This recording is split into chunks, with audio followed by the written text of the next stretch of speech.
introductions. Hey, Sean. So everyone, please meet Sean.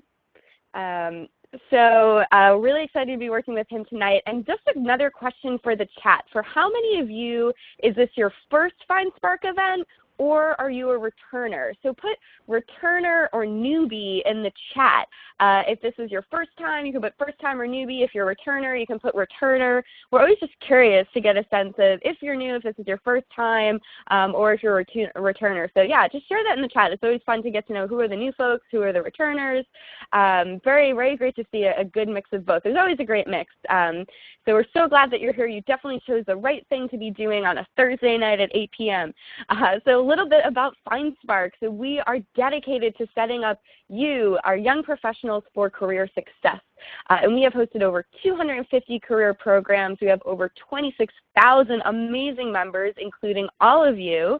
And we have over 500 schools represented, and really what makes this difference is we are an actual community of real people who are truly invested in helping each other move forward in their careers. And so we have, in terms of our membership, we have really, really amazing programs that connect you to fantastic employers and also fantastic so some of our fantastic employers include companies like you see here on this list. We connect you to them through our awesome job board, through our really fun recruitment events like Hustle Summit, and lots of events throughout the year. We also connect you to amazing speakers, so people like Sean who are sharing our skills, sharing his skills and his knowledge. And we're really all about connecting you to a really wide range, diverse group of established professionals who are really excited to share what they've learned in their careers to help you figure out what you want to do next and how to get there. And of course, we always like to show some actual pictures of real FindSpark community members who have been impacted in their careers and in their lives by being a part of the community. So these are just a few people who have gotten internships and jobs, made friends, finally gotten the confidence they need to network, and really just helped to further their careers by being a part of their community. And a quick background on me and why I started FindSpark. I started this community because I knew I wanted to do something that really emphasized how important it is to create an incredibly strong network for yourself really early on in your career. And I really just wanted to take the negativity out of networking and make it fun. And so I'm all about empowering people to achieve their goals. I do a lot of speaking in addition to FindSpark, and I'm also an adjunct professor at multiple colleges where I teach career and social media courses, including at FIT and School of Visual Arts. And so now, of course, I'd like to give a huge shout out to our partner, MediaMath. We've been working with them since the beginning of this year. You might have met them at one of our events, Hustle Summit. They are an amazing resource and a place where you can gain really actionable, useful skills to help you stand out when you're applying for jobs and internships. We are all about making sure that you guys continue to learn and grow, and so we're really excited to be hosting this workshop with them. And also, before we dig in, follow us on Snapchat if you're not already. We post amazing, fun career resources and tips on our Snapchat account. Actually, we also have Taylor, our other FindSpark team member in the group, and she does an amazing job with our Snapchat account. So if you're not following us, definitely be sure to do that. In addition to sharing really great quick tips on the daily, we also do fun things like employer takeovers, where our employers will take over our account and give you behind the scenes access to their team and the recruiters and that sort of thing. So give us a follow there. And again, tonight you can also enter to win prizes if you snap us, if that is the social media tool of choice for you. And then with that, I'm going to encourage you one more time, if you haven't yet, post on social media. Before we get started, we wrote a post for you to make it really easy. Give a shout out to MediaMath, our partner for this event. And again, if you use the hashtag or snap us before the end of tonight, we're going to pick one winner, and you'll get to choose if you want to claim a free ticket to a FindSpark event, a premium membership, which we'll talk more about at the end, or a new hoodie or beanie or some sort of cool swag from our new FindSpark store. And Christina will share the link to that in the chat so you guys can check it out.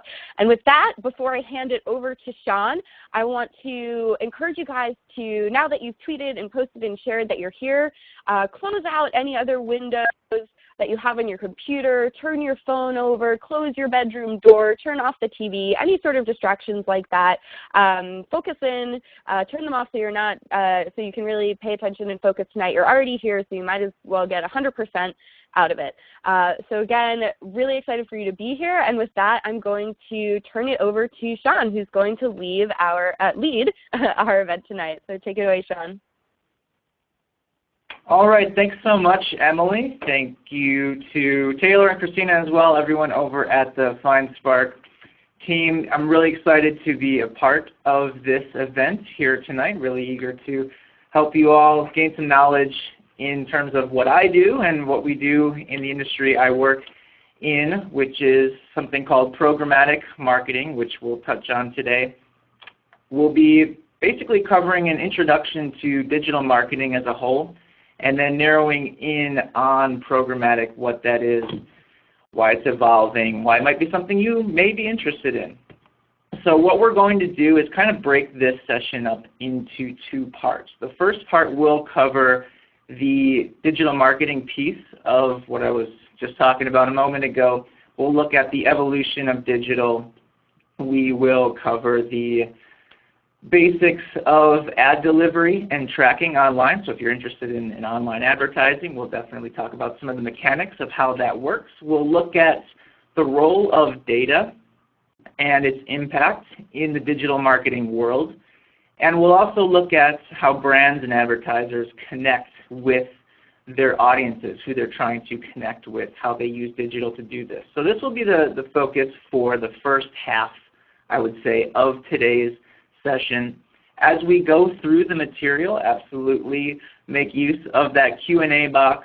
The team at FindSpark will be passing those questions along to me. I'm happy to field anything you have, anything that comes to mind throughout the course today. So absolutely feel free to share your thoughts, share your questions, any other points of discussion you'd like to address. Happy to discuss those. So we will start out our discussion today on digital marketing, talking about what digital marketing is not. Before we get into what it is, we'll kind of outline what online advertising and digital marketing is, but first we'll look at something that's not what we're focusing on today, just to differentiate between the topic of discussion and then where it came from. So I want you to think about advertising today, just in general, marketing and advertising. Think about what it looks like, but also think about what it may have looked like in the past. So if you are old enough to remember maybe the early 90s, and before that I was just a kid at the time, so I have maybe a vague recollection of how things looked then. But I want you to think about maybe the early 90s and before. Think about the ways that advertisers could reach their audience. So when a brand or a product or an ad agency wanted to connect with an audience, potential customers, let's say, what are some ways they did it? So just think about this in your head for a second or two, and then I'll pull up some examples on the screen here. So thinking. I'm sure we're coming up with a few across the line here. You may be thinking about some of these. So traditional advertising. What we won't focus on today is standard out-of-home advertising like a billboard, or maybe standard radio, audio advertising, print like newspaper, magazines, television, obviously still around today. It's not going anywhere anytime soon, but there are some things that are evolving with regard to TV, and then postal mail. So when we're talking about traditional advertising, these are really the main types of media that we're referring to. So I want you to think about these when they were the dominant force in the advertising and marketing world, and compare it to how things are today. So thinking about kind of the comparison between the two, in your heads, just think about what might be the single reason that things look different now. What, if you had to point to one reason or one thing that has evolved over the course of time that has changed the way advertising looks, think about what that might be. So why does advertising look different now? If you'd like to, feel free to share your response in the chat. I'm going to hop over there for 1 second just to take a look and see what people think. Greg's showing his age. Don't know what the comment was. I'll scroll for a second. Barely remember the 90s. Uh-oh. Sorry about that, Greg. I do remember bits and pieces. I was an 80s baby, so. Okay, so social media, a lot of different responses coming in. The internet, yeah, I'm sure a few of you touched on that or pointed to that as your reason. But yeah, basically the internet has impacted online advertising, or advertising in general and marketing in general. It's impacted the way we live our lives in a lot of different ways, and marketing and advertising is no exception to that. So what are some of the reasons that the internet has had such a big impact on marketing, on advertising? For one, you no longer need tangible materials. You don't need to be face-to-face in direct proximity of your audience. As a brand or advertiser in the past, you needed a way to actually almost be physically present. In the case of billboards, out-of-home ads, bus stop advertisements, magazines, print, all this required a physical connection. Now this can happen digitally, as we know, as we're doing right now, right? We're connecting digitally with one another. It's also a lot less expensive to advertise online in comparison to how much a TV spot would have costed pre the evolution of the internet. And then if you also think about the scale offered by the internet and online media, it's massive, right? How big is the internet? It's huge. Millions of sites, billions of pages, and this is just talking about the standard web. We haven't even touched on apps, mobile apps, or connected TVs, or any other places where a brand or an advertiser could connect with their audience, right? There's a lot of different places, really, really broad scale. Thinking about it now from a consumer perspective, so maybe shifting outside of the lens we take as advertisers, thinking about it from consumers, which we all are, the way we make purchases has changed. So we no longer have to rely on physically going to the store, identifying products that we might want to purchase. We all know we can do this very easily online. So our purchasing behavior has changed as consumers. And as advertisers, again, a lot easier to find the right audience. In the past, you had to use basically what you could consider a scattershot approach. When you put up a billboard ad, you don't have a clear, exact picture of who is going to observe that ad, right? You have an idea. You're going to place it somewhere geographically that makes sense for your audience that you're trying to reach, but there's no guarantee that you're going to reach everybody you wanted to. There's no guarantee that you're going to present that ad to a lot of people that you weren't intending to reach. So now with the ability to leverage data and technology and just digital connections between people, a lot easier to find the right audience, serve them the right message, and avoid presenting your message to people that aren't interested. Right? You don't need to use that scattershot approach that I mentioned a moment ago. Beyond that, because we can easily connect with the right people at the right time with the right message that have the right value, we can also track a lot of this. So we can track when we deliver a message, when we deliver an advertisement to an individual person, we have a much clearer picture about what the result, what the impact was of that advertisement. So did it lead to a purchase? Did it lead to the person coming back to our site and maybe reaching out for more information about our product or our service? Did it not have any impact at all? Did it have an adverse effect? Did they not come back to our site after they had been there a few times? Maybe the message wasn't the right one to present to that person. We can actually understand this a lot more clearly than we could in the past. And it's not just about tracking end results. You can also track costs. You can track the performance of different messaging toward different audiences. So being able to gather a lot of useful information, and doing so, this is a really important part, doing so in real time. If you think about in the past how it may have worked when you run maybe a TV spot or you run a radio advertisement, you'll basically present it out to the audience you're hoping to be able to reach. Again, not as much clarity in terms of if you actually did reach those people on an individual level and what impact it had. But you'd also have to wait and see, what was the impact. You run your advertising campaign, and then after a while maybe you start to see some kind of return, some kind of impact in terms of reaching and affecting the audience that you wanted to reach. With the internet, with digital marketing, online advertising, you can do this in real time. As soon as a conversion or a purchase takes place, it's capable of being registered and linked back to an impression. So all this is happening on an ongoing basis, not really as much needing to wait for your advertising campaigns to speak back to you. You can have an ongoing conversation with them, so to speak. So for a few different reasons, the internet has been massively impactful on marketing and advertising.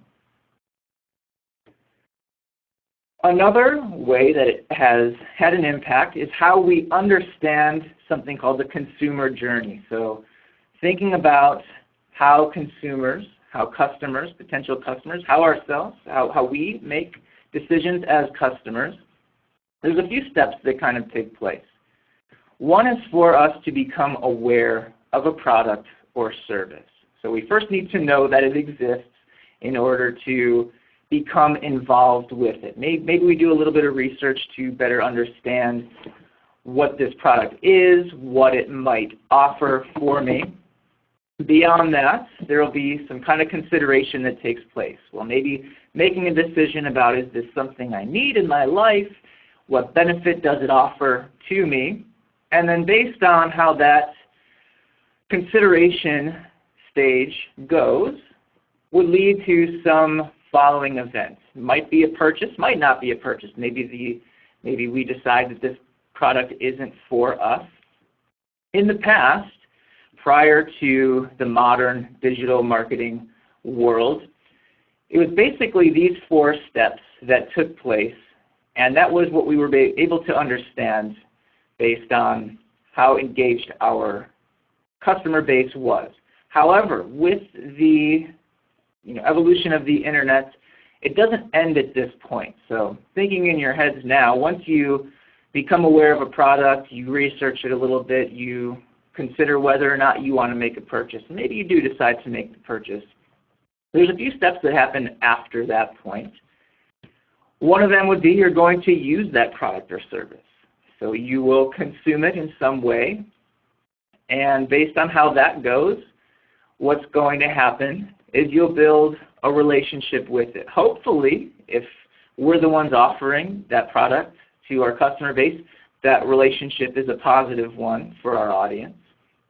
But there's one step that kind of takes place after this that has evolved quite a bit in terms of what it looked like in the pre-modern digital marketing world. Can anybody tell me what that might be? Feel free to share it in the chat. I'm going to jump over to the chat box, see if anyone can envision what this last step I have on the screen here would be. Okay, Jessica, yep, you said the feedback. Absolutely. So after you've built that relationship with the product or brand that you're engaging with, You will offer some feedback, advocate for it, hopefully in a positive light to your network, your family, your friends, and that would inform them of the product itself. So now they're aware, and this cycle is going to continue. So this is an ongoing process. From an advertising perspective, we can now, much more clearly than we could in traditional advertising, understand where someone is in this process.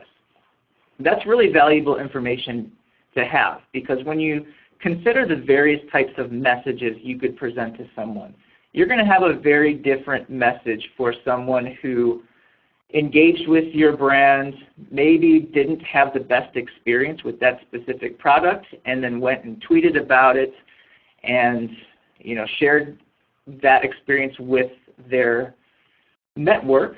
You would have a very clear, specific message and strategy for reaching that person than someone who was barely aware of your product in the first place. So being able to understand where our audience is in the consumer journey, also really, really beneficial and impactful.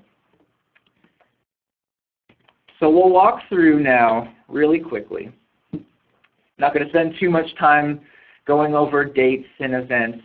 We'll talk about it a bit, but this is more geared toward giving you a conceptual understanding of where things are. But for those of you that do remember the mid-90s more clearly than I do, you may remember seeing something like this. Has anybody seen this before? If so, can they tell me what it is?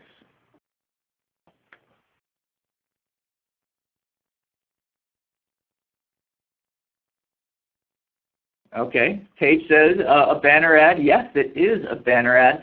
In fact, it was the first banner ad that showed up online. So when we're talking about online advertising, modern digital marketing, you can think about it really starting around the mid-90s here. So this was the first banner ad that showed up online. It's what we would call just a standard static display ad. You can't really tell what it's advertising just looking at it. Basically, the purpose of this was to get people to click on it and be driven to another site. And what that site was in this case was AT&T's website. So this is part of AT&T's You Will campaign. Basically, the concept of this campaign went something like this. They would present these ideas that were pretty novel and pretty exciting and pretty new at the time, such as, have you ever sent a fax from the beach? Have you ever connected face-to-face with someone who is on the other side of the globe? Well, you will. Who's going to be the company to bring you there? AT&T will. So kind of just an interesting fact here that the first banner ad was kind of prophetic in terms of being able to predict the impact that the internet would have in a lot of ways. And obviously we know that digital marketing and advertising was one of those. So when we talk about online advertising, it started with just static display images like this. And then it evolved into search advertising, which started with Yahoo. So in '96, Yahoo debuted search advertising. So now instead of just presenting an image on a website, brands and advertisers were able to be a little more strategic, leverage technology, and actually link ads to an end user's search terms. So being a little more strategic, a little more targeted and precise about who they're trying to reach with their message. Although when we think about search advertising and just online search in general, I'm sure there's another company that comes to mind. Anybody feel free to type it in. When we think of online search, who is it? Richard says Google with a couple extra O's. Yes, absolutely. So 1996, Yahoo debuted search, but by 2002, Google obviously was involved with that industry, and they debuted something called the AdWords platform. Some of you might be familiar with AdWords.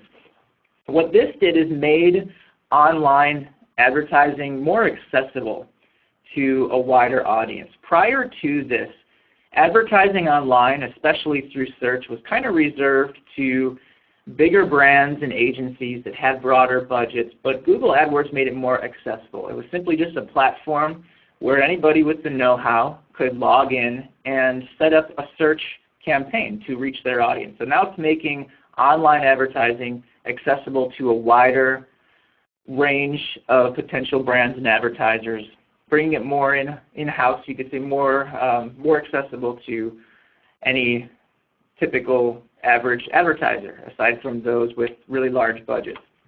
Fast forward a couple of years, 2004 Facebook launched at the time, as I'm sure most of you are familiar with. It was originally a social media platform for college students. I remember I was a freshman in college when this came out, if that gives anybody a little more clarity about how old I really am. 2004 started as a social media platform, opened its doors to a more broad audience other than students, and now obviously we know it's a really valuable advertising platform online for brands and advertisers, large and small, to connect with their audience in a really impactful, personalized way. So 2004, fast forward 1 year after that, 2005, YouTube launched, and a year later was acquired by Google for $1.65 billion, and I think it's worth a lot more than that now, actually. So if we think about where we are up to this point, started with display in the mid-90s, evolved into linking advertising to search terms, so allowing advertisers to be a little more strategic. Social advertising is a big piece of it. Started with Facebook, but it's not only Facebook, as we know. Snapchat would be another example. We talked about Snapchat a moment ago. A lot of other LinkedIn, you see advertisements on LinkedIn, so just a lot of different ways for advertisers to reach their audience. And with YouTube growing and video being a more common media online, video advertisements continue to grow. So there's a lot of different ways for advertisers to reach their audience. And if we were to fast forward 2 more years from 2005 to 2007, there was something that launched in 2007. So about 10 years ago, the first iteration of this launched. Does anybody know what it is? Thinking about how our digital experience has changed, what do you think it might be that launched in 2007 that kind of signifies how our connection with one another has evolved? Think about that for a second and feel free to type it into the chat. Who said that? I know somebody said it. Let's see. Richard, yep, the first iPhone launched in 2007. So now advertisers are able to reach their audience in some really new, interesting ways, in some engaging ways, in some personalized ways via social, and now able to do so basically wherever they are, whenever they would like to reach their audience, right? I would be surprised if anybody told me they didn't have their mobile device within 10 feet of them at the moment. Maybe you're at home and you left it downstairs. There might be a few exceptions. I have mine right here, sitting right in front of me. So now advertisers are able to reach their audience not only in the right way, with the right message, but at the right time. So mobile has been really impactful in terms of the evolution of digital marketing. So just to recap where we are up to this point. Started with display in the mid-90s. Evolved into video, so other forms of media other than just clicking on an image when you see it online. Search, we know, is another piece of the puzzle here when we're talking about digital. Looking at different channels, different devices you can use to reach your audience. Mobile has been very, very impactful in the digital marketing world. Social, being able to reach your audience in a personalized way on a platform, in an app or on a website they use to connect with their network, connecting with them in that personalized way. And then one other example that we didn't talk about so far would be native advertising. So if you're not familiar with what native advertising is, you can basically define it in this way. It would refer to an advertisement that appears in a digital format, but it basically inherits the form and function of the venue, so to speak, on which it's presented. So for example, this would be, pretend this is the BuzzFeed homepage.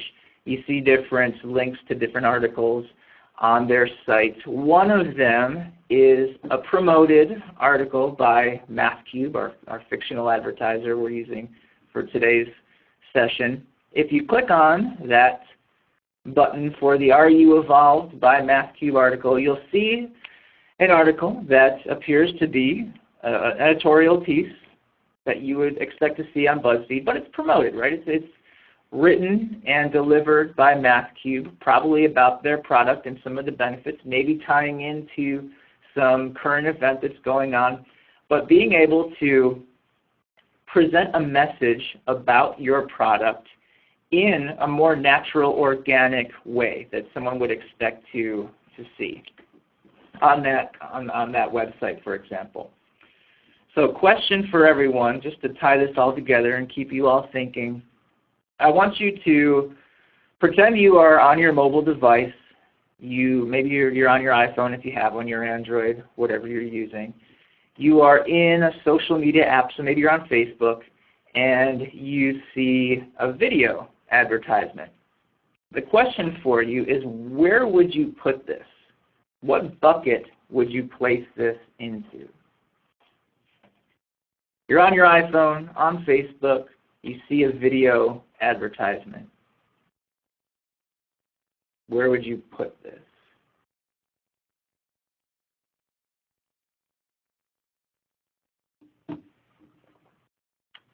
Okay. And you said mobile. A couple other people said mobile. Someone said mobile and social. Brittany, yeah, it can go into multiple. So really, it could fit into several of these categories here.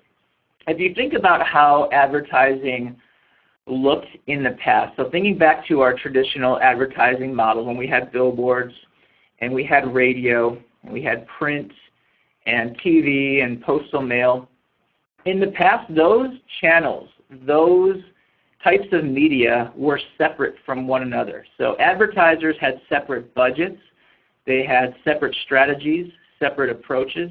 They might have one unified campaign, but the way they leveraged those channels and those types of media was very distinct from one another. As we can see now, it's really all blending together. In the world of digital, you don't think, at least from a consumer's perspective, you don't think about your mobile experience separate from your social experience, separate from observing videos. It's all really what we would call an omni-channel landscape as opposed to a multi-channel landscape that you might be thinking about in terms of traditional advertising. So that's really shifted and led to a lot of evolution in the way that advertisers run their campaigns. They have to be thinking about how all of this works together in tandem with one another as opposed to setting up separate approaches for different types of media. All right, so what we're going to focus on for, I think, the rest of today's course is a little bit closer to what we would call programmatic marketing. It has to do with a specific aspect of marketing. One big piece of effective marketing is to spend your money in the most efficient, effective way. You have to spend money to make money. A big decision you need to make is, well, how am I going to do that?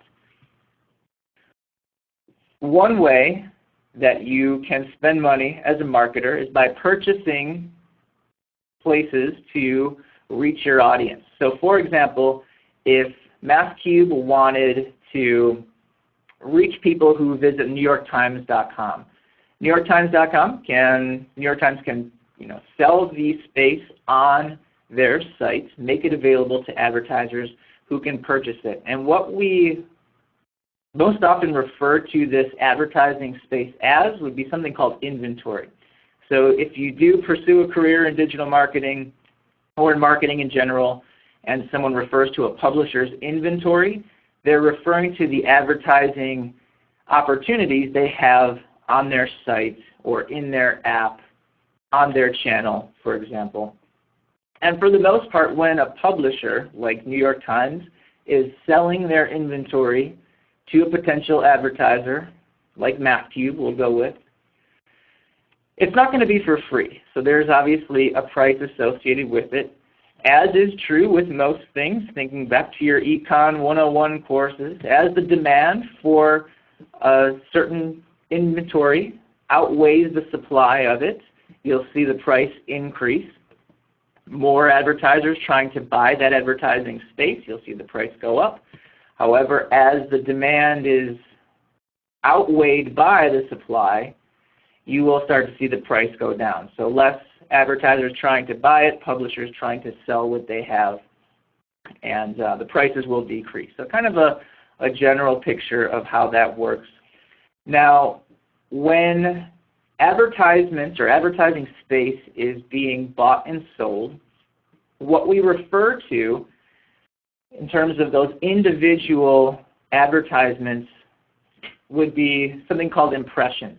So when an advertiser is buying an impression, what they're really doing is buying the opportunity to reach one person at any given time with one message. So that would be one impression. It could be a video ad loading, it could be a static display ad loading, could be a social media ad, could be could be multiple different types of advertisements, as we know, omni-channel, not multi-channel. There's a few different ways that they can be sold. One, and the most common way, is being priced as a CPM. So this would be cost per thousand. Does anybody think they know what the M stands for in terms of a CPM being cost per thousand? Feel free to take a guess if you're not sure as well.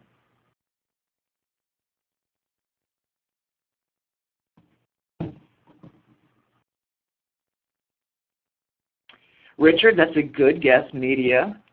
I like it. It's actually cost per mil. So mil is basically the Latin root for 1,000. So they're paying a price at which 1,000 impressions would cost. So how much would it cost to reach 1,000 people with a message? Now, it doesn't mean that you're buying 1,000 impressions at a time.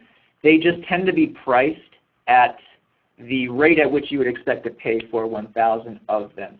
So for example, if you were paying a $20 CPM for a single impression, you'd be paying 2 cents for that impression, if I did the math correctly, 1,000th of $20. So that would be just paying for any impression that loads anytime you are able to present a message to your audience, paying for that. A CPC is a cost per click, or maybe you've heard of this as pay per click.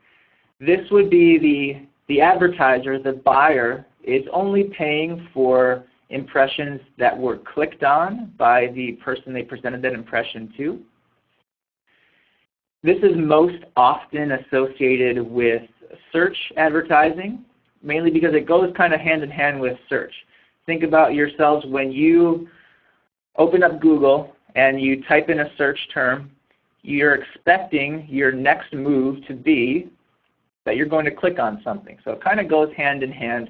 Advertisers like to pay by clicks when they are running search advertising. It's not too common with other types of online advertising. And then another model here, which is probably the least common, would be cost per action. So this would be the advertiser who's buying inventory on a publisher's site is only going to pay for those impressions, those advertisements that actually led to some defined action, might be a purchase. So if they serve 200 advertisements to 200 different people, and only 10 of those advertisements lead to people purchasing, they're only going to pay for those 10 advertisements that did lead to purchases. This is not as common as the other two. CPM is definitely the most common.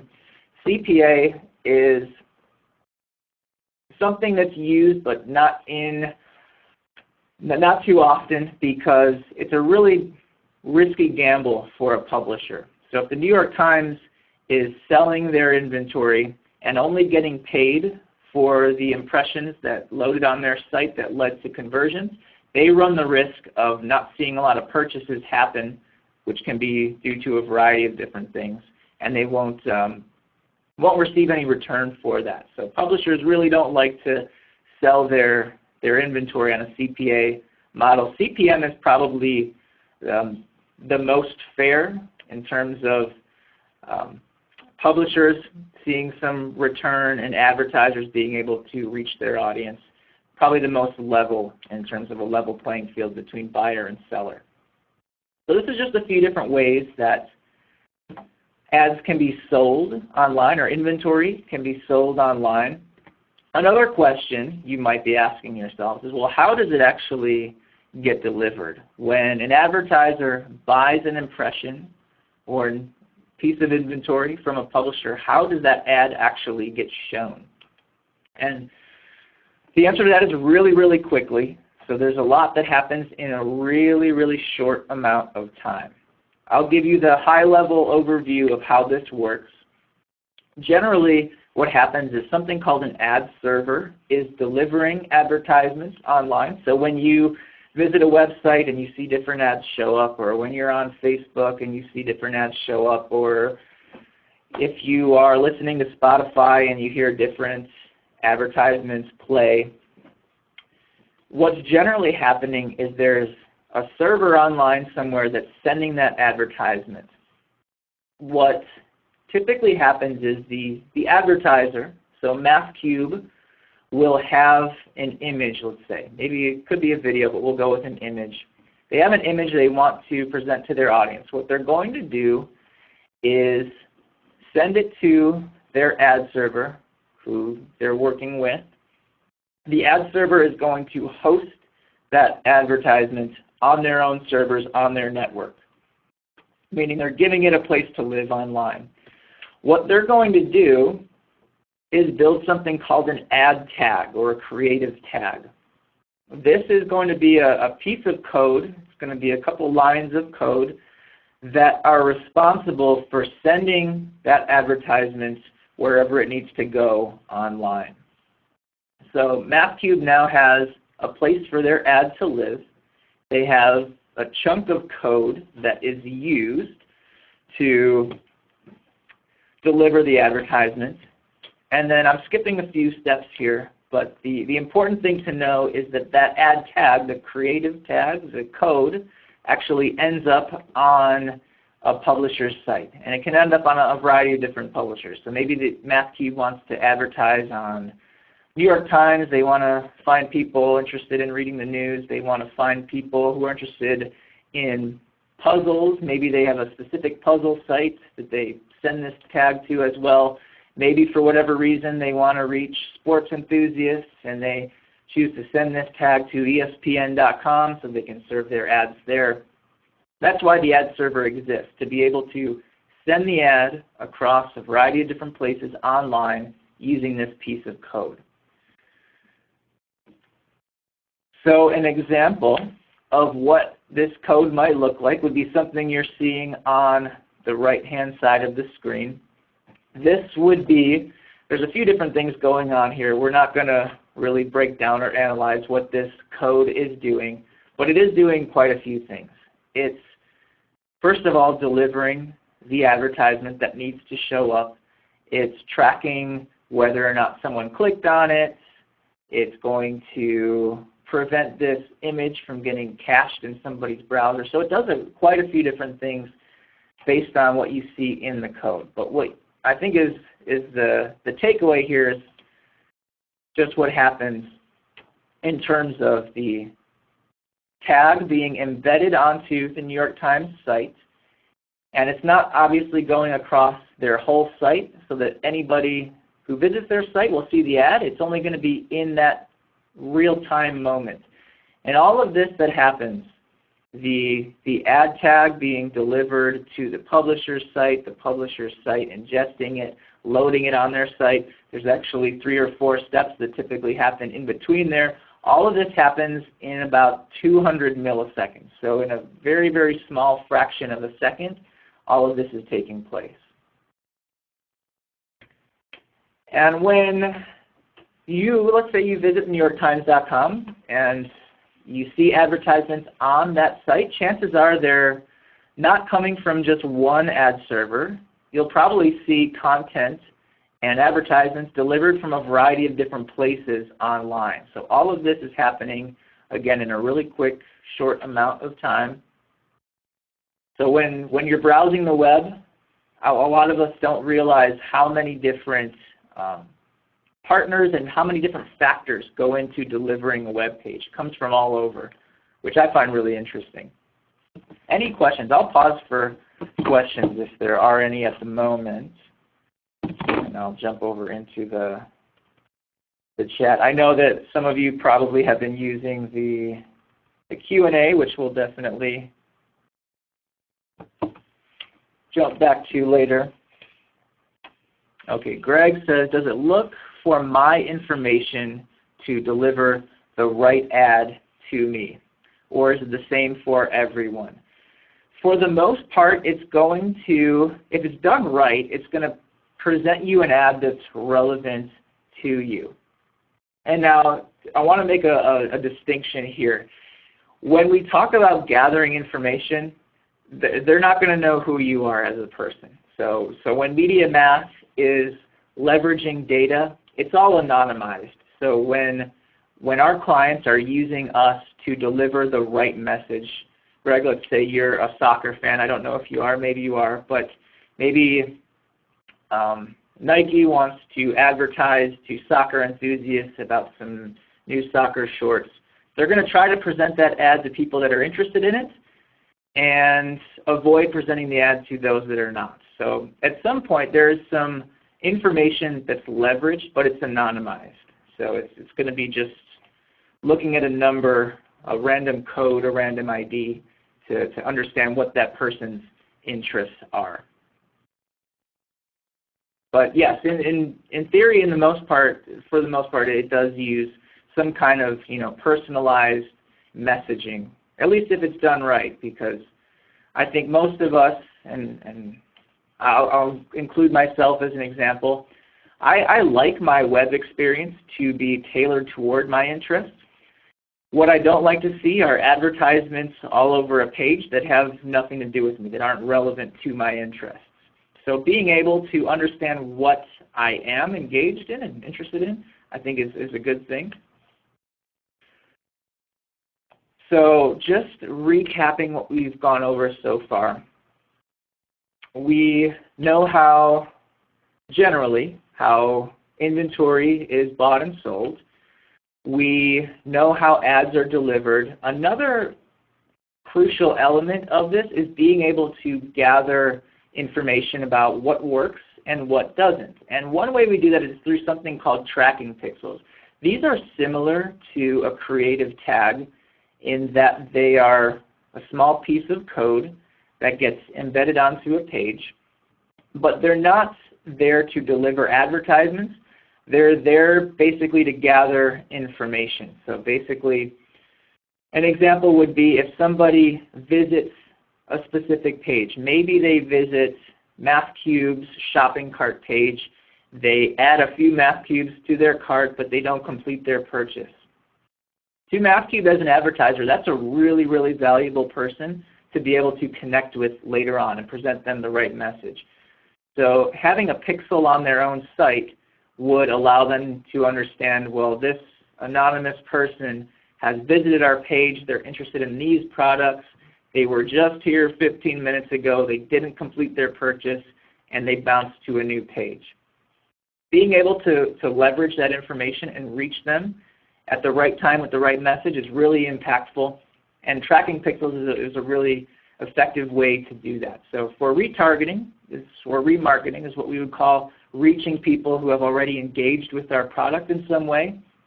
And then also for attribution. So what this basically refers to is understanding the impact of different advertisements. So when you are browsing the web, chances are you will see multiple different ads of a specific type for a specific product. Using tracking pixels is a good way to understand, well, which one of those was the most effective, which ones were not effective. So tracking pixels allow us to understand that as well. So then how do we actually use this to connect or allow our clients, advertisers, brands to connect with the right audience? In the past, as we know, I'll use my billboard example. You run a billboard ad and a lot of people will observe that advertisement. Some of them will be interested. A lot of them won't be interested in that product. Through digital marketing, we can now understand who is and who isn't likely to be engaged with our message. How do we do that? Well, really it all comes down to data. And when we're talking about data that we leverage to better understand our audience, there's basically two different types. One would be observed data. So this would be maybe like a pixel on a page to understand, well, this person added these specific products to their cart. They're not interested in the other products. Let's make sure we don't advertise those other products if they're not interested. We'll present them a message, maybe a discount, a coupon, 10% off those items you added to your cart and didn't complete the purchase for. That would be observed data. We gathered it through some technological means, through some mechanical means. Another really easy way and also valuable way to gather data and gather information about what our potential audience is interested in is through something called declared data. That's pretty straightforward. That's when somebody shares with us directly what they're interested in, what they're not interested in. So maybe they will submit an inquiry about a specific product. We would know, okay, they're interested in X, Y, and Z, but not A, B, and C. Observed data gathered through some mechanical means, declared data shared directly from our audience. And when we're talking about observed data, and when we're talking about declared data, generally online in terms of digital marketing, we're thinking about it as in terms of big data. I'm sure we've all heard of big data before. Can anybody tell me why we call big data big? What's so big about big data?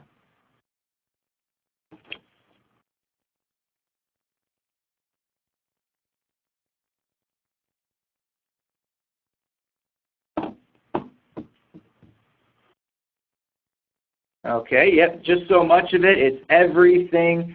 Yeah, one real obvious reason we call it big data is that there's a lot of it. There's a high volume of data. It's growing exponentially.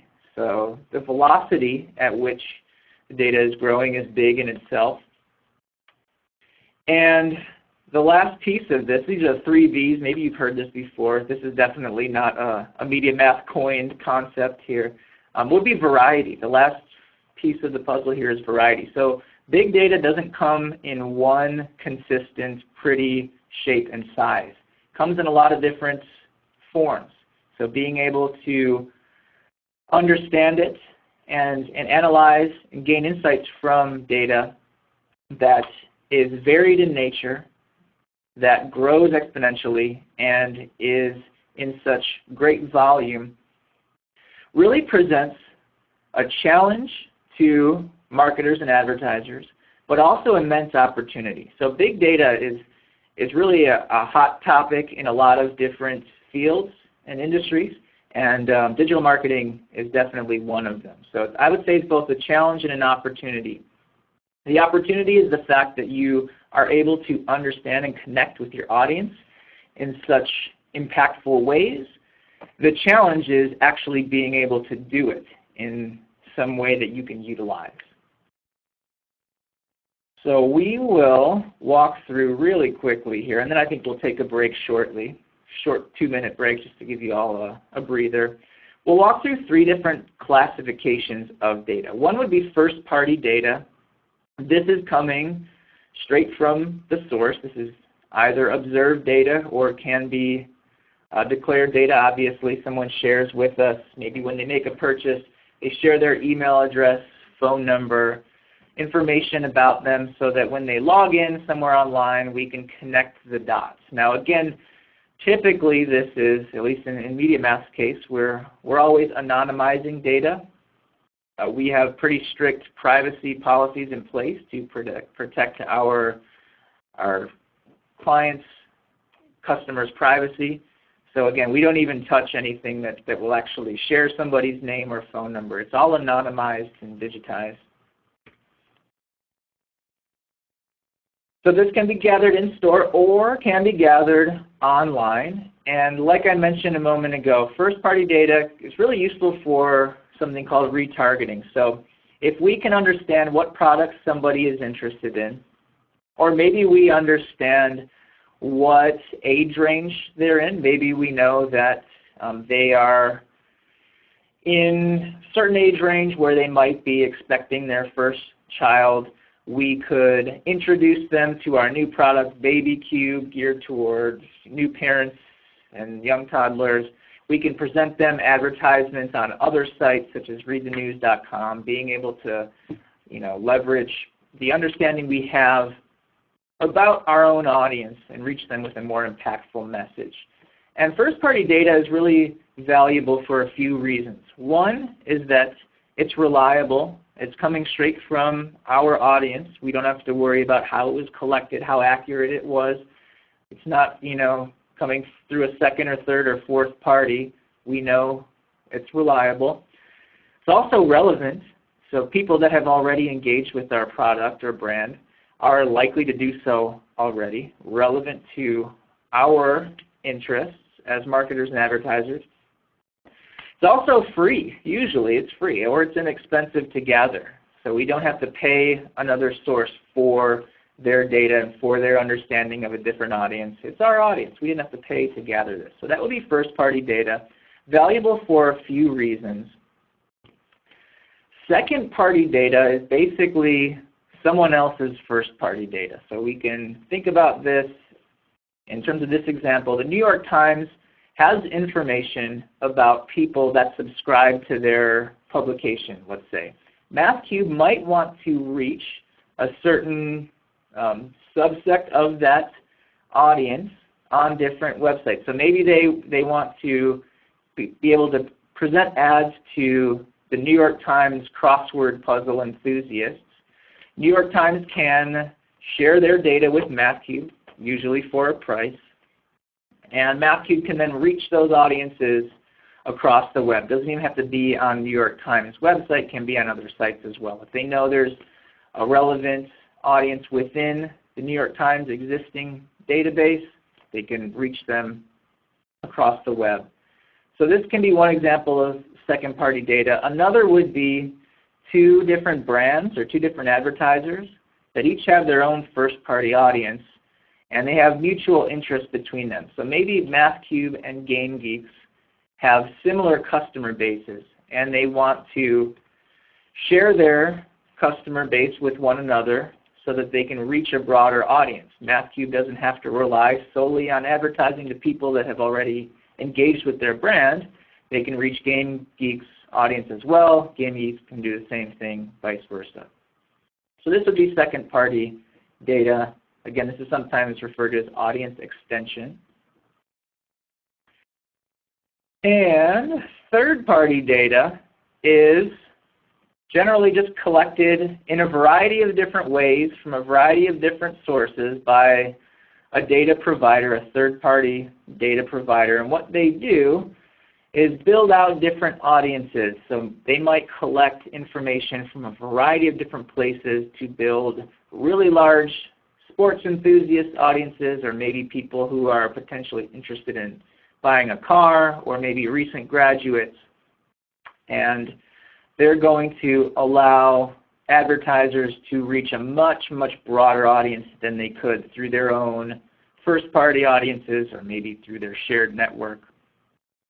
The fallback to third-party data is that it's not always as clear how the information was gathered. So when a third-party data provider is saying this audience has 60 million people in it and they're all really, really enthusiastic about soccer, you might wonder, well, how many of those people are actually soccer enthusiasts like the data provider is claiming them to be?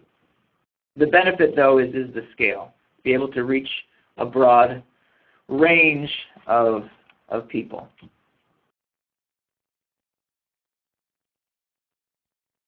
All right. So then the last question before we break is, how do we then be strategic about reaching the right audience with the right message? How do we be smart about leveraging this technology? One way is by behavioral approaches, so understanding the types of behaviors that a random person might exhibit online. Are they frequent shoppers? Do they visit a lot of photography sites? You know, what kinds of websites do they visit would be an example of a behavioral strategy. An audience strategy would just be clarifying who it is you're trying to reach and leveraging data to reach them. So it might be going to a third-party data provider to reach that segment of potential auto buyers. That would be what we call an audience strategy. A placement strategy is being strategic about where you present your ads. If you want to reach people who are interested in business sites, you might choose to advertise specifically on businessblurbs.com. Another one would be contextual targeting. So contextual strategies, basically, they're similar to a placement strategy in which you're trying to reach an audience based on where they visit online, but instead of identifying specific sites like businessblurbs.com, you're actually going to run your advertisements alongside specific content. So maybe if you want to reach baseball fans, you run your advertisements along articles that are heavy in baseball keywords, or maybe you want to avoid running alongside specific content. This is, especially in today's world, the internet is vast. More and more people have access to it. Brand safety is a serious concern for advertisers. So if they want to avoid running alongside something like hate speech, if they want to avoid running alongside a variety of other things, you could use your imagination to think of all the different corners of the internet where they would want to avoid. This is where programmatic and digital marketing, when it's done right, is really important. So contextual targeting allows you to understand what is on a page. So you can either choose to run alongside something or definitely avoid something that you don't want to support, you don't want to associate your product or brand with. That's where the technology aspect, it's really important to get things right here. I'm sure we've all seen those stories or seen memes going around the internet where an ad is placed just alongside the wrong type of content. The reason that happens is because they're not leveraging technology in the right way. They're not putting the right protections in place. And so that's where programmatic, a lot of that comes into play here, being able to prevent that from happening. A day part strategy would refer to just being strategic about when you decide to reach your audience. If you're trying to reach maybe people who are working individuals, you might present them a certain message between the hours of 9 to 5 when they're at work. Maybe you present them a different message when they get home and they're just scrolling through their phone, watching TV, half paying attention. All right, being strategic about when you present your message.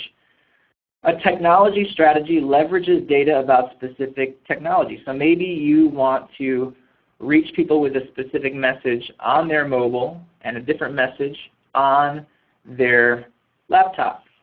Maybe you only want to serve ads through a specific browser. Maybe you know that Google Chrome is your audience. Maybe you want to look at other devices like connected TV. So just being strategic about what technology data you have. And then the last one would be a geo strategy, being strategic about where you try to reach your audience, whether it's a specific country, specific region, maybe a specific metro area. You can get really, really specific into zip codes, and even more granular than that. So then the question is, a moment ago I mentioned that big data and this technology offers a challenge as well as an opportunity. So how do we actually make all of this work? That's through programmatic marketing, which is what MediaMath does, and it's definitely a growing industry. So I'm excited to talk to you all about that. I want to take a really, really short break, not too long. Maybe we'll call this a 30-second break. You can stretch your legs, but I'm going to jump right back into things and talk a bit about programmatic before we wrap up today. So quick 30-second break. See you all in just a moment.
All right, that might have been a little bit longer than 30 seconds, but I think we'll make do with the time we have remaining. So in this second part, we're going to talk more about programmatic, what it is, how it works, and hopefully provide you all with an understanding of some of the different players in the programmatic industry.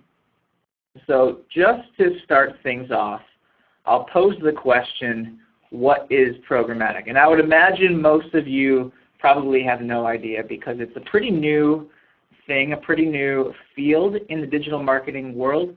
It isn't really any more than 10 years old, but basically it refers to leveraging technology to automate a lot of different things and offer a higher level of control over your marketing campaigns. An example would be a moment ago, avoiding running alongside certain content on the web that you don't want to present your message with. So programmatic, at its heart, at its core, leverages technology. So why does it matter? A moment ago we talked about how being able to reach the right person at the right time with the right message is really beneficial. And this happens in real time, like we mentioned. So being able to present that right message to the right audience, but also being able to analyze what's working and what isn't. This will then inform how we choose to go about running our campaigns in the future, and it's an ongoing cycle here. So you'll set a goal, you'll have an objective you're trying to achieve, and as opposed to in the past where you had to wait for the results to come in, it's happening in real time on an ongoing basis because we're able to leverage our understanding through technology. So how did programmatic evolve? We know that the general media buying equation has two sides to it. We have the demand side, this would be advertisers who have a demand to reach their audience, and the supply side would be publishers like the New York Times, who has a publication, has an audience, and has a way for the advertiser to reach that audience. So demand and supply, you might hear this referred to as buy and sell, advertiser and publisher. Really all comes back to these two sides of the puzzle here. An agency might be representing an advertiser and working with a publisher, and in reality an advertiser or an agency is not just working with one publisher online. You're working with a variety of different websites, a variety of different app owners, a variety of different places and corners of the internet that you can use to reach the right audience with the right message. So we'll go back to our timeline earlier. We know that online advertising really started with display around the mid-90s. So for example, let's pretend that MathCube was around at that time. They wanted to advertise with publishers, a variety of them, on their sites to reach their audience. Publishers had a collected pool of inventory, and a lot of it was sold, making them very, very happy. However, not all of it was successfully sold, which leaves a question for both publishers and advertisers. For publishers, the question and the challenge for them is, well, how do I utilize this leftover inventory that wasn't purchased by an advertiser? And then from the advertiser perspective is, well, how do I make use of this inventory that someone else didn't purchase but maybe I was interested in? So what kind of evolves at that point, fast forward a couple of years now, ad networks are groups that come in and basically they purchase this remaining inventory from a publisher and they sell it to advertisers. So now they have this extra inventory, extra ways, additional ways for publishers to monetize their sites, for advertisers to reach the right audience. However, there's kind of a problem with this model, and you might be envisioning it from one perspective or another. From the advertiser's perspective, they don't have a clear picture about what sites they're advertising on, whether this impression is all the way down at the bottom of a page where nobody ever scrolls to anyway and they're just wasting their money pretty much on it. Advertisers don't have a clear picture because you have a middleman in play here. And then from the other perspective, from the publisher side, they don't have a clear picture about what advertisements are ending up on their page at any given time. Maybe they have a very specific audience that accesses their page and they want to be clear about what advertisements show up on their publication and the ones that don't. They don't have a clear picture here because there's an ad network basically working in the middle. So a bit of a hesitation from both sides, a lack of clarity, lack of transparency from both sides of the equation here. So that's why in 2005, what evolves are, or at least the first one would have been in 2005, what evolved were things called ad exchanges. So through an ad exchange, this is actually a digital marketplace. And through an ad exchange, a publisher could present a bid opportunity. So what they're doing is actually saying, I have this specific impression available right now. This person just landed on my site. They were there a split second ago. They can submit an opportunity for advertisers to name a price they'd be willing to pay. And then an advertiser can say, well, yes, maybe this is the right person I'm looking for with this message at this time. And they'll say how much they're willing to pay for that impression. So they'll respond with a bid. So it's kind of like an auction will take place here.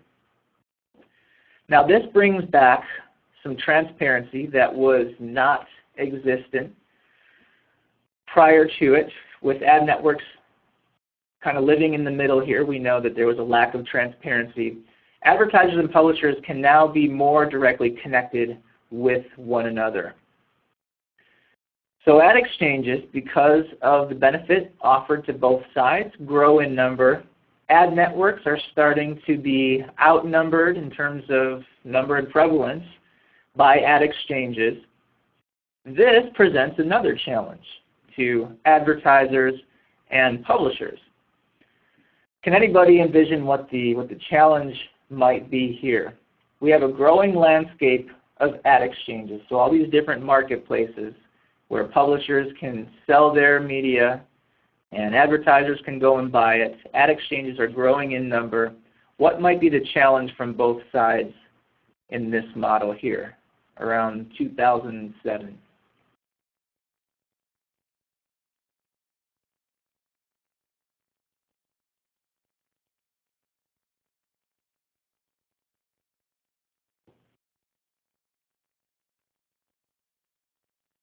I'll take the silence in the chat as Sean, we're stumped. We don't know. The challenge here, the problem is a good problem to have from both sides. It's basically the fact that they have so many options and so many different workflows, difficult to manage. So that's when something called a supply-side platform starts to evolve. And from the advertiser side, a demand-side platform.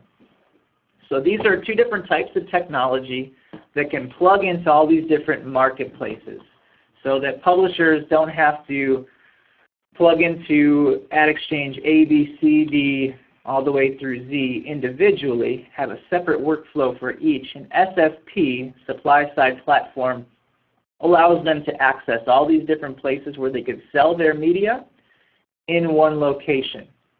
And then a DSP basically offers the same thing for the advertiser side. So how do we buy inventory online when there are so many different places to do it? So DSP and SSPs offer a variety of different functions for advertisers and publishers, and they offer it in one consolidated location.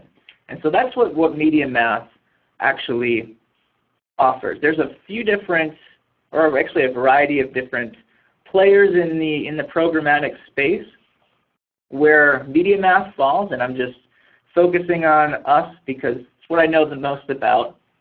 We would be called a demand-side platform primarily. There's a few on here. I would say the most common ones would be MediaMath, also the Trade Desk, and then Google is probably the most commonly utilized DSP. They have something called DoubleClick Bid Manager, or DBM. It's used by advertisers to run their campaigns across a variety of different places online. And what it offers is for a brand to work with different publishers, go to different marketplaces where they can buy media. They can work with different data providers, so maybe those third-party data providers I mentioned a moment ago. They can work with a variety of different data providers. They might have different agencies or partners building their advertisements for them. They can connect with them. They might be using something called creative optimization, which is really interesting, and I'll show an example of that in just a moment. And they might be using different partners for verification. So this might be an example of verification, might be a partner that is ensuring that they are running on the right sites or alongside the right content, avoiding the content they don't want to be associated with and they don't want to support.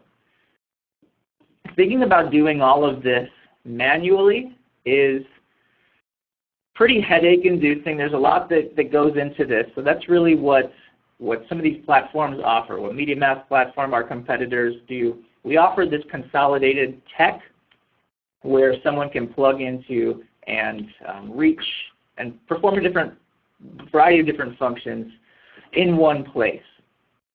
So I know we're running a bit short on time. So I want to focus on a couple favorites of mine in terms of what I find really interesting about programmatic. Again, this was just an introduction. By no means did we get into all the nitty-gritty details of it. But one of my favorite aspects of this industry is being able to, like I mentioned, present a more relevant message to an advertiser's audience, depending on what their individual interests or what their experience might be, being able to present relevant messaging to them. So these are a few examples of different companies that do something called dynamic creative. This would be an example of a dynamic creative. So when we're talking about data, data is really just information. It's information that we can use in a meaningful way. So for example, if we buy an advertisement, a piece of inventory in a mobile app, and maybe we are a sneaker brand and we want to present an app about our new running shoe, we will reach people in different corners of the world. We'll reach them at different times of day. We will reach them in their corner of the world where it might be raining or sunny. They might have a different personal background and different personal interests. Dynamic creative leverages all this data to actually present a personalized, or at least more personalized, more relevant message to that person. So for example, we might serve this ad to two different people, one of whom is in New York where it's sunny, another one might be in Seattle where it's raining. Depending on the weather, where they are at that time, present them the right message. So this is definitely, like I mentioned, one of my favorite parts of programmatic is being able to present the right message. Another benefit to using programmatic has to do with efficiency. So if you think about what an advertiser, what a marketer has to do, what an entire marketing team has to do to plan and launch and manage and evaluate a campaign, there's a lot that goes into it. So for example, planning out, if we are MathCube, planning out what sites, what apps we want to advertise on that will require us to identify the audience we're trying to reach, do some research in terms of where the best place to find them is, where they're most likely to be engaged.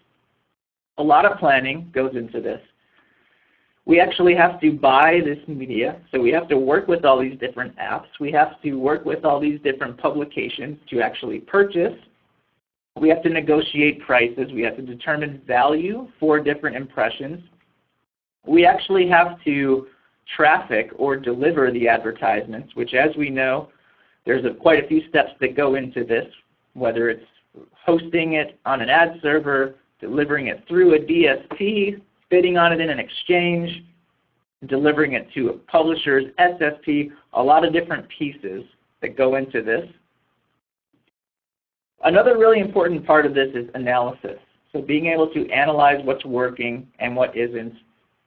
And then at the end of the day, somebody needs to get paid. So being able to do all of these different things. So planning out your campaigns, buying your media, delivering your advertisements, understanding what's working, crunching the numbers, and actually automating the buying and selling process.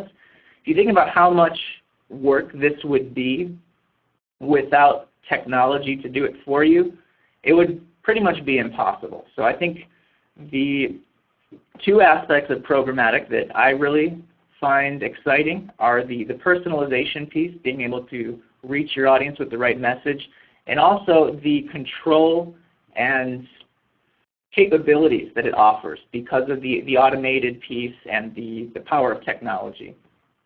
So I know we're right at about time here.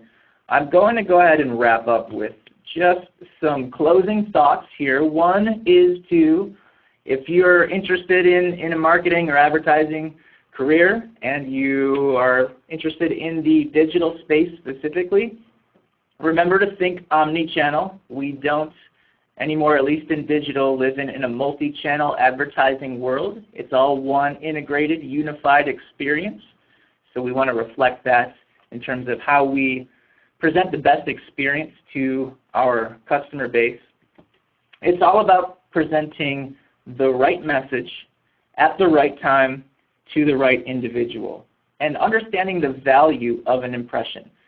There's a lot of different ways we can reach our audience online. Not all of them are the ways we should be pursuing. So being able to leverage technology to understand this and actually execute on it. But the last piece I think is important to remember is that the technology is just the vehicle. The user of the technology, the marketer, the advertiser, you, if you choose to pursue this as a career, you're the driver of that technology. It can't do anything without humans steering it in the right direction. So all of this is really, really about two things. About the power of tech, but also about the people who use it and how they use it. So that's all I had for today's content. Just want to say thanks for joining. Happy to connect with anyone after the session. If you're interested in learning more, feel free to shoot me an email. You can find me on LinkedIn. If you want to learn more about MediaMath, or if you want to learn more about NMI, which is the educational arm of MediaMath, you can surely visit our website. We've got more information there. But at this point, yeah, thank you all for joining. I will hand it over to the FindSpark team.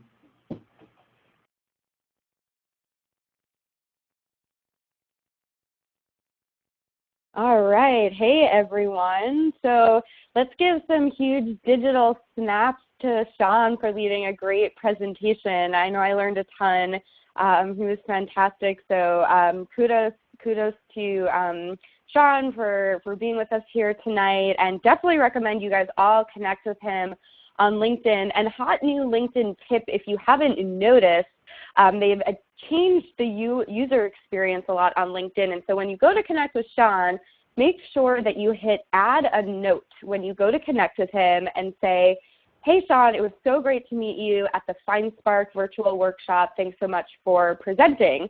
So that way Sean knows that you guys are FindSpark members and that's how you met. And that's a really big tip for anybody when you're connecting with anyone. Always make sure to send people a note now. It's a little bit new of a feature in terms of the way it works.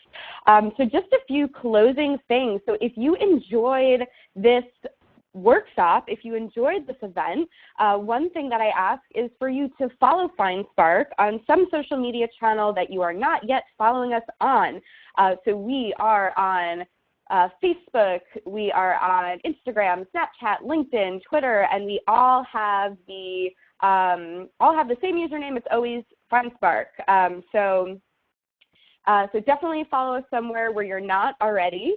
And then also we have really exciting, fun news that we have launched a FindSpark swag store. So Christina will share the link to that. We have so many amazing community members, and when you're a part of the FindSpark community, that just really says something about you. It says that you're ambitious, that you are not just a normal young professional, you are cream of the crop, and so we wanted you to be able to show that off. So we built this brand new store. We have tons of great merch, from t-shirts to yoga pants to beanies, and to celebrate the launch, because we launched this week, we are doing a giveaway in our exclusive FindSpark Facebook group. So you should definitely be in the Facebook group. Either way, if you're not already, you can meet other members there. You can ask questions and get advice on things, like if you have a certain career situation or get advice on your new website or anything like that. So head to our group. If you're not in it yet, join, and then you'll see there's a post at the top where by commenting with the item that you would pick, you can have a chance to win any item of your choice from the store. So enter to win that by noon tomorrow, and we're going to pick 5 winners tomorrow, so you have a really good chance of winning.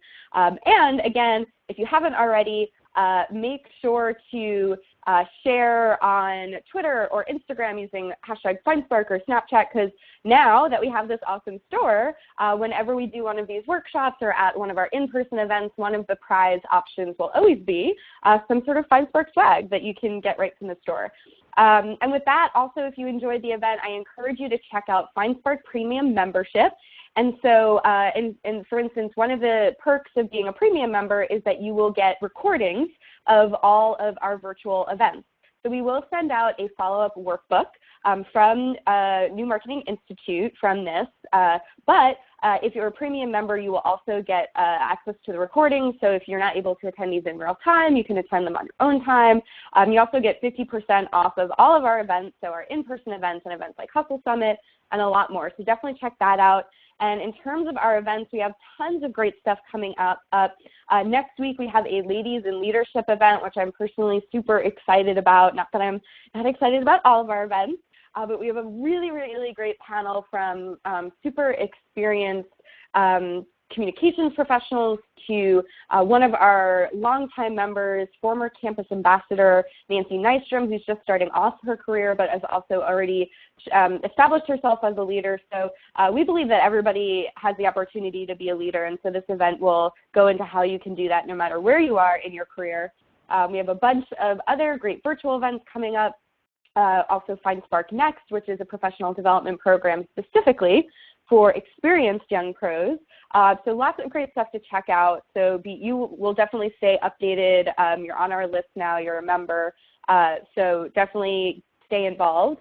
And we have really, really exciting news, and we actually shared this for the first time in our last virtual event, and we know we have some new people here. So FindSpark is expanding beyond just events in New York. We are bringing our community to other cities, and we are starting by heading to Chicago this summer, and we are taking Hustle Summit to Chicago.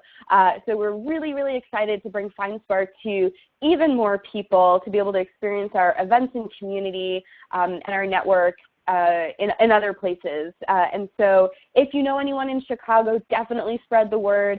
If you go to hustlesummit.co, which is our big event site for that program, which is one of our biggest events throughout the year, it's a super epic networking event, you can learn more about that and stay updated, but definitely share the word with anyone who you know that is in Chicago. And again, I want to give another shout out to Sean and MediaMath, New Marketing Institute, for partnering with us on this and bringing this to you guys. We love our partners because they enable us to do more than we could ever do on our own and bring you more programming and more resources. So definitely give them a shout out on social as well when you share, and follow up with Sean and learn more about them by visiting their site.